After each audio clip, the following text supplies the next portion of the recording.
hacer un video introductorio a una temática que es la temática de la supremacía constitucional. Esta temática es muy importante y se relaciona con otros dos temas que también son muy importantes, como es el tema de control de constitucionalidad y el tema de el poder constituyente o ejercicio de poder constituyente, que son los dos temas que vamos a ver a continuación. La idea de supremacía constitucional siempre nos remite a un concepto de ordenamiento jerárquico de normas jurídicas. ¿Qué es esto de ordenamiento jerárquico?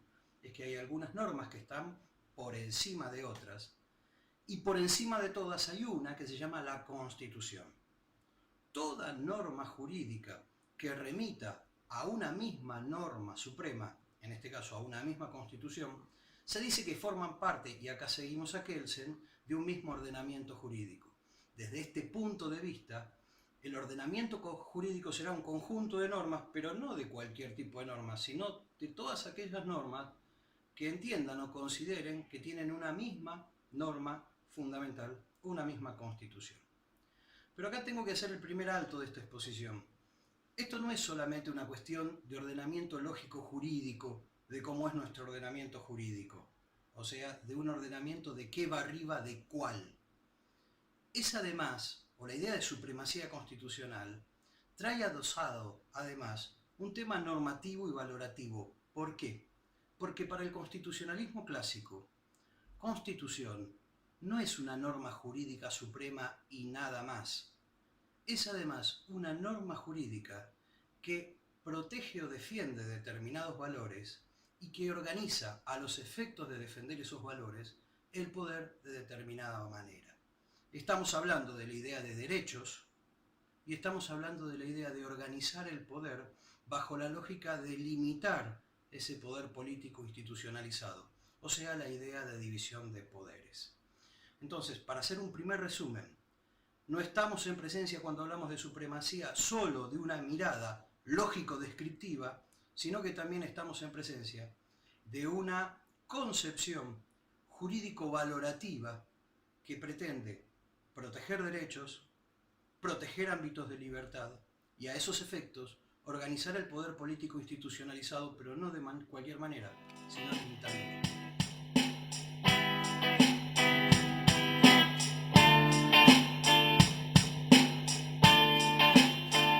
¿Cuál es la relación entre supremacía constitucional y ejercicio de poder constituyente?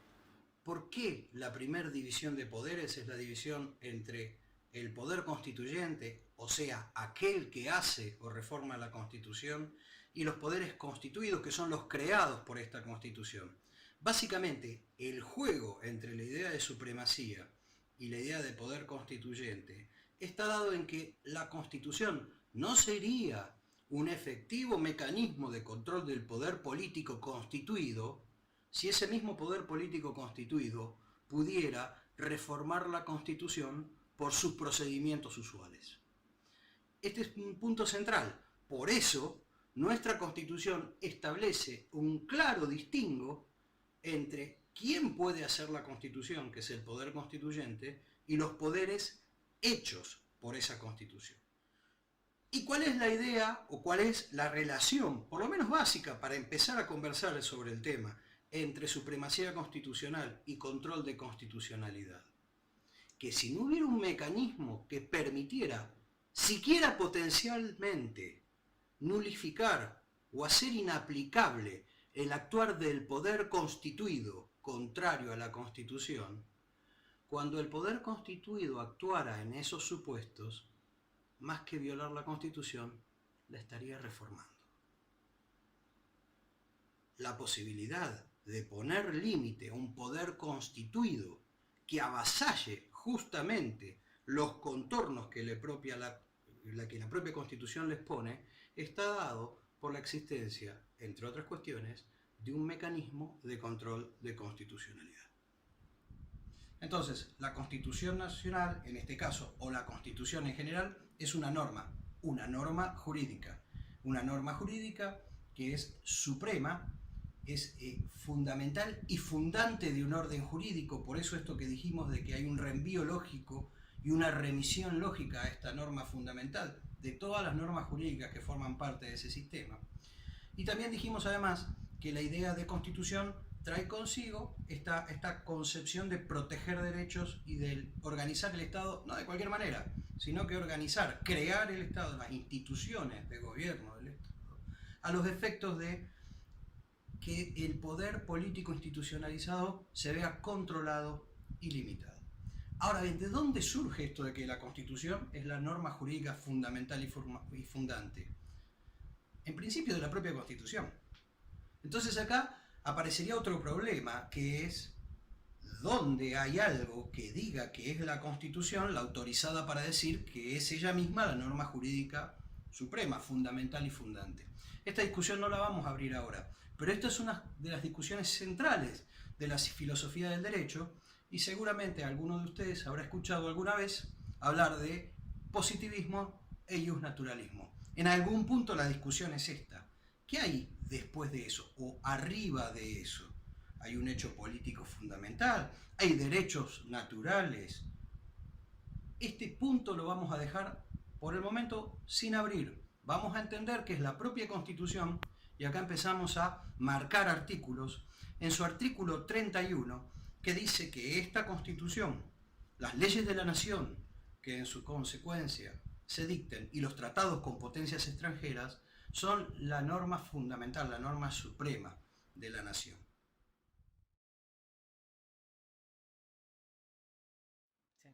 Como pueden ver de la lectura, de la literalidad del artículo 31, el artículo 31 habla de que la Constitución, las leyes de la nación que en su consecuencia se dicten por el Congreso y los tratados con potencias extranjeras son ley suprema de la nación. Si apelamos a la literalidad del texto, y es la primera cuestión mediante la cual tenemos que abordar normas jurídicas, algo nos suena raro acá. No dice que la Constitución es la norma suprema. Está estableciendo tres tipos de normas: Constitución, leyes y tratados internacionales o tratados con potencias extranjeras. Voy a hacer un primer paréntesis. Este artículo será central, hablo nuevamente del 31, cuando estudiemos federalismo, porque establece el principio de subordinación federal. Porque a continuación de la enumeración dice que los gobiernos de provincia deberán ajustarse a la Constitución, las leyes y los tratados. Entonces establece un principio que se llama de subordinación federal. La normativa provincial está debajo de la normativa federal, en principio.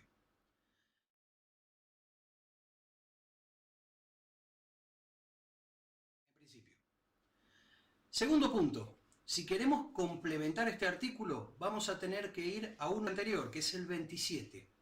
El 27 establece que el gobierno federal celebra tratados con potencias extranjeras sin descuidar los principios de derecho público que surgen de la propia Constitución. Si sumamos el 31 y el 27, ahí podemos empezar a construir esta pirámide jurídica. Vamos a entender que la Constitución está arriba de los tratados, porque los tratados no pueden violar los principios de derecho público que surgen de la Constitución. Pero también vamos a entender que las leyes están por debajo de la Constitución, porque las leyes se dictan como consecuencia de la Constitución o a consecuencia de la Constitución. En relación al orden que ocupan leyes y tratados, esto generó decenas de años de polémicas en nuestro ordenamiento jurídico, y como lo habrán visto en su momento, esta polémica se terminó primero jurisprudencialmente con el caso de Mejián con Sofovich y después con la reforma del 94. ¿Por qué? Porque el 75, inciso 22 en la reforma del 94 introdujo una aclaración que estableció que los tratados internacionales tienen jerarquía superior a las leyes.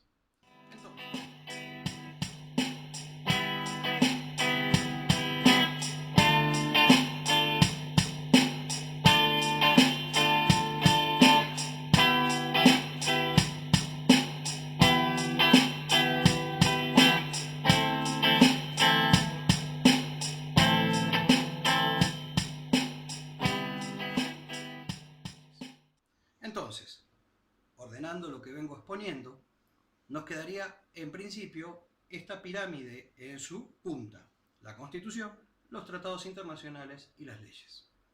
Pero el constituyente del 94 no se contentó con esto. e introdujo un cambio que fue un cambio radical, un cambio extremo. Le otorgó a determinados tratados internacionales sobre derechos humanos jerarquía constitucional. ¿Se entiende este punto? Jerarquía constitucional.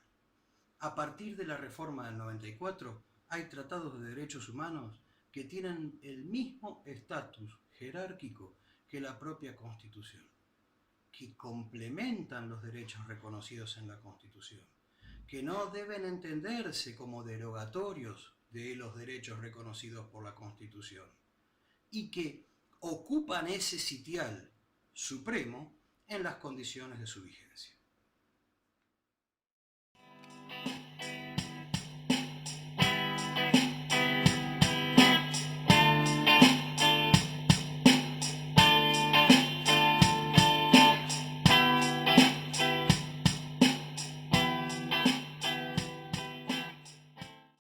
La Constitución, más los tratados internacionales de derechos humanos con jerarquía constitucional, conforman la norma jurídica suprema.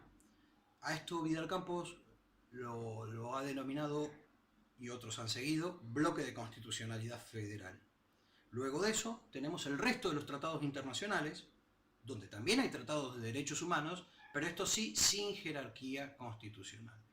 Observarán de la lectura del artículo 75, inciso 22, que estos tratados de derechos humanos sin jerarquía constitucional podrán obtenerla a posteriori mediante una ley del Congreso aprobada por 2/3 de la totalidad de los miembros de cada Cámara, que justamente lo que haga es esto, otorgar esa jerarquía constitucional. Desde el año 94 a la fecha, 3 nuevos tratados se incorporan a los 11 instrumentos internacionales enumerados por el 75, inciso 22, con nueva jerarquía constitucional. Entonces, tenemos el bloque de constitucionalidad federal, los tratados y las leyes de la nación. Luego aparecen los decretos, que son normas jurídicas emitidas por el Poder Ejecutivo. Estos están regulados básicamente en el artículo 99 y alguno surge del 76. Por el momento solo los voy a mencionar. Tenemos los decretos denominados autónomos, que encuentran su fundamento mayor en el 99, inciso 1 de la Constitución, y son aquellos decretos en donde el presidente pone en marcha sus atribuciones regulares, sus atribuciones propias. Después tenemos otro decreto, que es el decreto reglamentario, otro tipo de decreto. Surge del 99, inciso 2. Y a continuación voy a mencionar dos que ponen en tensión esta idea de divisiones de poder, esta idea de separación entre los poderes, porque son dos tipos de decretos que, como figuras de excepción, como figuras de emergencia, hacen que el Poder Ejecutivo pueda, en esas situaciones excepcionales, emitir decretos, pero que tienen naturaleza legislativa, es decir, que regulan cuestiones legislativas. Esos dos decretos se llaman, por un lado, decreto por razones de necesidad y urgencia, que surge del 99, inciso 3, y decretos delegados, que surgen del artículo 76. Estos dos tipos de decretos, como regla general, están prohibidos y solo en situaciones excepcionales, con un procedimiento determinado, pueden ser emitidos por el presidente. ¿Por qué están prohibidos? Porque el presidente, gracias a estos dos tipos de decreto, hace cosas que solo podría hacer el Poder Legislativo. Cuando la Constitución establece, en el juego del artículo 14 con el artículo 28, que determinados derechos solo pueden ser reglamentados por leyes, está hablando de leyes. Y ley no es cualquier norma jurídica de alcance general. Un decreto, en principio, no es una ley, es un decreto. La ley es un acto, una norma jurídica que surge del Congreso de la Nación. La Constitución estableció que algo tan importante como la reglamentación a nuestros derechos no iba a quedar en manos de una única persona. Ni siquiera iba a quedar en manos de un conjunto de personas que no tuvieran representación de las distintas voces que existen en una sociedad. Por eso, cuando la Constitución establece que determinadas cuestiones se hacen por ley, no lo hace meramente por una cuestión funcional, sino que apela a esta idea de los valores que dijimos al principio.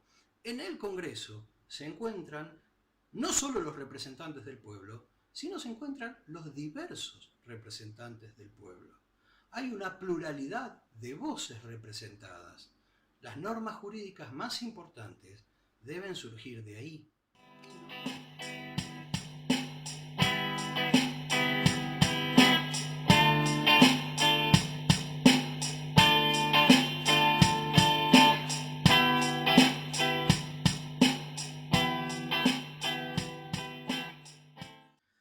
Bueno, y acá viene un punto central, volviendo a los tratados internacionales de derechos humanos con jerarquía constitucional.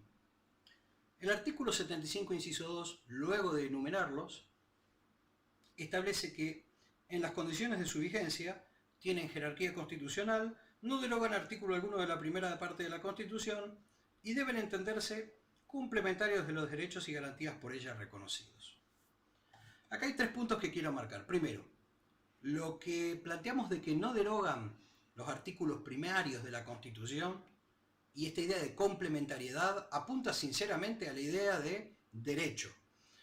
No podemos utilizar tratados internacionales de derechos humanos con jerarquía constitucional para cercenar, para limitar, para restringir el alcance que los derechos tienen hoy en nuestro ordenamiento jurídico. Tienen que ser complementarios, tienen que potenciarlos. Primer punto. Y segundo punto, hay una frase que se denomina las condiciones de su vigencia. Y esto aporta un dato extraordinario a esta idea de supremacía constitucional de los tratados de derechos humanos. Los tratados de derechos humanos, los instrumentos de derechos humanos, crean o reconocen órganos internacionales encargados de que los estados firmantes de esos tratados, parte en esos tratados, cumplan con los derechos humanos a los que se comprometen. Y esos órganos pueden emitir sanciones, condenas o informes que digan si un Estado signatario del tratado viola o no esos derechos. Nosotros conocemos 2 órganos. Uno ya existía en la Organización de Estados Americanos, pero la Convención Americana de Derechos Humanos, o también conocido Pacto de San José de Costa Rica, le dio nuevas atribuciones, y otro fue creado por la Convención Americana. Estamos hablando de la Comisión Interamericana, que era un órgano de la OEA, y de la Corte Interamericana de Derechos Humanos, creada por la Convención Americana de Derechos Humanos. Ambos organismos emiten, en algunos casos, informes, hablamos de la Comisión, en otros casos, sentencias u opiniones consultivas. Estamos hablando de la Corte Interamericana. ¿Qué hacen o qué conforman este conjunto de lo que también se llama jurisprudencia internacional? Conforman las pautas de interpretación de los tratados y su aplicabilidad. Intentaré ser más claro. Cuando la Corte Interamericana establece el alcance de algún artículo de la Convención Americana, está estableciendo la interpretación que se entiende correcta de ese artículo. Y eso ingresa a nuestro ordenamiento jurídico a partir de la idea de condición de vigencia. O sea, no solo es necesario que el tratado esté vigente en sede internacional, no solo tenemos que analizar las reservas o las cláusulas interpretativas que nuestro Estado hizo de ese tratado cuando lo firmó, cuando se adhirió. También debemos estudiar la jurisprudencia internacional para conocer realmente el alcance del tratado, su real carnadura en cuanto a qué significan los derechos por él reconocidos. Y esto pone en tela de juicio, o por lo menos cuestiona, la idea de la supremacía de la Corte Suprema como intérprete final de la Constitución. ¿Sigue siendo esto tan así desde el momento que un órgano internacional puede ser él el que tenga la última palabra sobre nuestro bloque de constitucionalidad federal? Esto no está respondido y podrán observar que hay varios fallos que nos pueden dar una idea del estado de situación de esta cuestión.